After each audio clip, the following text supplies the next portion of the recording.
क्या आपने कभी महसूस किया है जब हम शांत रहना चाहते हैं तभी सबसे ज्यादा विचार आते हैं? कभी सोचा है माइंड कंट्रोल करना इतना मुश्किल क्यों है?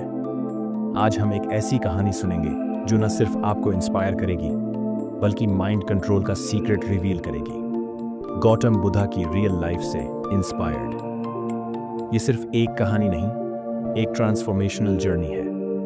वीडियो को अंत तक जरूर देखें क्योंकि इसमें प्रैक्टिकल टिप्स और एक गाइडेड टेक्निक भी होगी। बहुत समय पहले एक छोटे से राज्य के प्रिंस सिद्धार्थ की कहानी है। वो एक भव्य महल में पले बढ़े। सोने चांदी के कमरे, राजसी भोजन, हर प्रकार का सुख, लेकिन उनके मन में शांति नहीं थी। एक दिन सिद्धार्थ ने पहली बार महल के बाहर कदम रखा। उन्होंने कुछ ऐसा देखा जिसने उनकी सोच को पूरी तरह बदल दिया। उन्होंने एक बीमार व्यक्ति को देखा, एक बुजुर्ग को देखा, एक शव यात्रा देखी। उनके मन में सवाल उठा, क्या जीवन बस इतना ही है? जन्म, पीड़ा और मृत्यु। वो बेचैन हो गए। वो आंसर ढूंढने निकले। कैसे मन को पूरी तरह शांत किया जा सकता है? उन्होंने राजसी जीवन छोड़ दिया। सालों तक जंगलों में ध्यान किया, कठोर तपस्या की, लेकिन माइंड कंट्रोल नहीं हुआ। फिर बोध गया में एक पीपल के पेड़ के नीचे उन्होंने कुछ ऐसा रियलाइज किया जिसने उनकी लाइफ बदल दी। शांति बाहर नहीं, अंदर है। माइंड को कंट्रोल करने का तरीका उसे पकड़ना नहीं, ऑब्जर्व करना है। और वहीं बुद्धा को एनलाइटनमेंट प्राप्त हुई।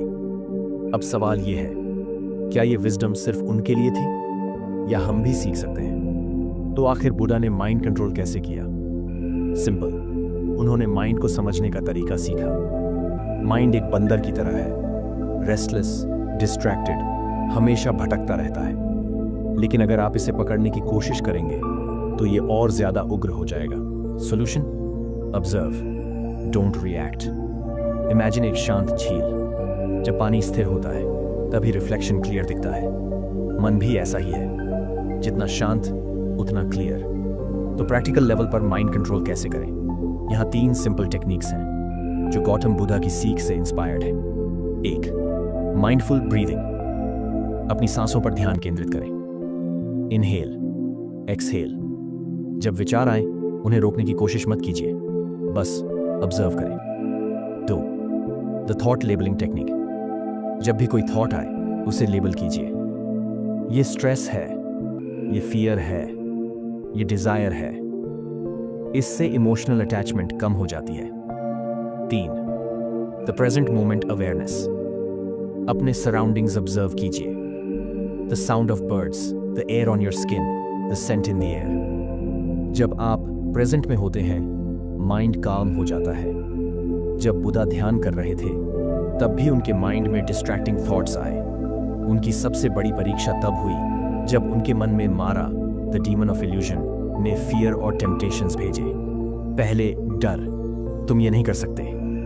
फिर डिजायर, तुम्हारे पास ये सब सुख सुविधाएं वापस हो सकती हैं। लेकिन बुद्धा ने बस एक चीज की, ऑब्जर्व। जज नहीं किया, रिएक्ट नहीं किया, और यही उस पल का टर्निंग पॉइंट था। फियर और डिजायर डिसॉल्व हो गए, माइंड पूरी तरह शांत हो गया। इस कहानी की सबसे बड़ी सीख क्या है? माइंड कंट्रोल कोई सुपर पावर नहीं है, ये एक स्किल है और ये प्रैक्टिस से डेवलप होती है। जब आप स्ट्रेस में हो, पॉज कीजिए, अपनी ब्रीदिंग को नोटिस कीजिए और बुद्धा की तरह बस ऑब्जर्व कीजिए। शांति बाहर नहीं, अंदर है। और याद रखिए, ध्यान सिर्फ कुछ मिनटों का साइलेंस नहीं, ये आत्मज्ञान की ओर पहला कदम है। अगर आपको ये वीडियो इंस्पायरिंग लगी हो, लाइक कीजिए, कमेंट में बताइए आपका फेवरेट पीसफुल मोमेंट क्या रहा। सब्सक्राइब करना मत भूलिए ताकि आप अपनी इनर पीस जर्नी कंटिन्यू कर सकें। धन्यवाद।